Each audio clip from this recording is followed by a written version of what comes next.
10 differences between relative humidity and absolute humidity. 1. Relative humidity refers to the percentage of water vapor present in the air compared to the maximum amount the air can hold at a given temperature, while absolute humidity is the actual amount of water vapor present in a given volume of air. 2. Relative humidity is expressed as a percentage, %, showing how saturated the air is, whereas absolute humidity is expressed in grams of water vapor per cubic meter of air, gram per cubic meter.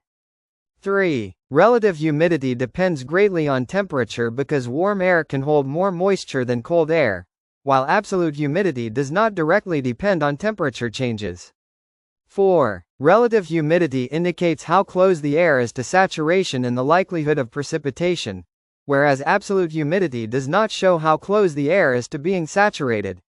5. Relative humidity changes frequently throughout the day as temperature changes, while absolute humidity changes only when the actual moisture content of the air changes. 6. Relative humidity is commonly used in weather forecasting and daily weather reports, while absolute humidity is mainly used in scientific and technical studies. 7. Relative humidity strongly affects human comfort, making the air feel damp or dry, while absolute humidity has less direct effect on human comfort.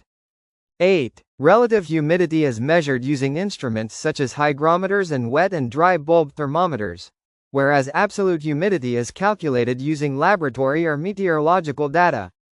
9. When air is heated, relative humidity decreases if moisture content remains constant, while absolute humidity remains unchanged unless moisture is added or removed.